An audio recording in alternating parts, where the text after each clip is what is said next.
आज मैं एक बहुत गंभीर मुद्दा आपके बीच लेकर आया हूं। एक ऐसा मुद्दा जो आपसे जुड़ा है, एक ऐसा मुद्दा जो हर परिवार से जुड़ा है, एक ऐसा मुद्दा जो शिक्षा जगत से जुड़ा है। नमस्कार, मैं हूं जयप्रकाश और आप देख रहे हैं जनता प्रहरी। जी हाँ, मैं उस धांधली की बात कर रहा हूं जो प्राइवेट स्कूलों में धड़ल्ले से चल रही है और जिसका बोझ हर एक परिवार पे पड़ रहा है। चाहे बात स्कूल में एडमिशन की हो या किताबों की हो, हर एक बोझ हर एक परिवार पे पड़ना लाजमी है। और आखिर क्यों कोई भी जनप्रतिनिधि या नेता इसके लिए आवाज नहीं उठाता? जानते हैं क्यों? क्योंकि 90% विद्यालय ऐसे हैं जो इन खादी वालों के सय पर चला करते हैं, जिनके पीछे इनका बैकअप रहता है। इसीलिए कभी आपने किसी नेता को इसके लिए आवाज उठाते नहीं देखा होगा। अब एक छोटा सा कंपैरिजन करके मैं आपको दो स्कूलों के बीच का अंतर दिखाता हूं कि कितना अंतर इन दोनों विद्यालयों के बीच में है। ये किताब जो मेरे हाथ में आप देख रहे हैं, ये केंद्रीय विद्यालय की किताब है। इस बुक का अगर आप रेट देखेंगे तो इस बुक का रेट है 65 रुपीज़। आप यहाँ पर देख सकते हैं, इस किताब का रेट है 65 रुपीज़, जो कि केंद्रीय विद्यालय की किताब है। चूंकि ये केंद्रीय विद्यालय की किताब है, तो जैसे आमतौर पर लोग जानते हैं कि केंद्रीय विद्यालय सेंट्रल गवर्नमेंट के अंडर में आता है और सारा जो उसका प्रोसेस है वो सेंट्रल गवर्नमेंट द्वारा देखा जाता है। तो इसकी जो फीस है, एडमिशन फीस है, एडमिशन का प्रोसेस है, किताबों के रेट है, वो सब गवर्नमेंट डिसाइड करता है।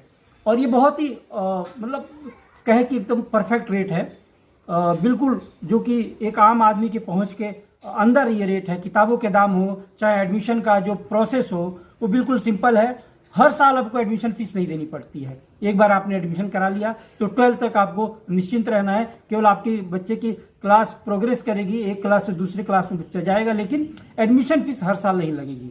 ये तो रही केंद्रीय विद्यालय की बात। अब ये जो किताब आप मेरे हाथ में देख रहे हैं, ये एक प्राइवेट स्कूल की बुक है। और क्लास की बात करें तो ये आप देख सकते हैं, ये नर्सरी UKG की बुक है और इसका रेट है 320 रुपीज़, यानी कि ये 320 रुपये की एक नर्सरी की किताब है। अब आप अंदाज़ा लगा सकते हैं कि कितना अंतर है केंद्रीय विद्यालय की बुक में और ये नर्सरी की प्राइवेट स्कूल बुक में। एक बुक आपको 65 रुपीज़ की मिल रही है और दूसरी प्राइवेट स्कूल में नर्सरी की किताब 320 रुपये की मिल रही है। तो खैर, ये तो किताबों की बात है। अब एडमिशन की बात ले लें।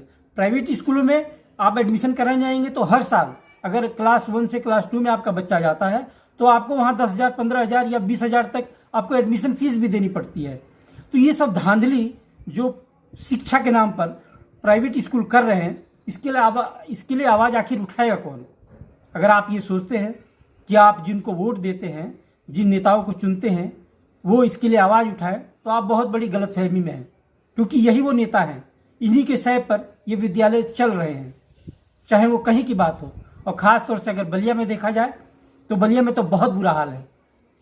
आधे दर्जन स्कूल ऐसे हैं जो नेताओं के हैं और उनके सय पर चला करते हैं, जिसकी वजह से कोई आवाज़ नहीं उठाता। तो ये आपका काम है, आपका हक है, आपको इसके लिए आवाज़ उठानी पड़ेगी, विद्यालयों में बोलना पड़ेगा, ताकि आने वाले समय पर पढ़ाई का बोझ किसी बच्चे पे ना पड़े, पढ़ाई का बोझ किसी परिवार पे ना पड़े और शिक्षा हर एक परिवार के पहुंच के अंदर हो। तो दोस्तों, ये एक मुद्दा था जो मुझे लग रहा था कि आप लोगों के बीच लेके आना चाहिए। और प्राइवेट स्कूलों की जो धांधली है, उसके खिलाफ हम सभी परिवार को एकजुट होकर आवाज़ उठानी चाहिए। आप इस मुद्दे पे क्या सोचते हैं, कमेंट करके जरूर बताएं, ताकि मुझे पता चले कि कितने लोग मेरे साथ इस मुद्दे पर खड़े हैं। नमस्कार।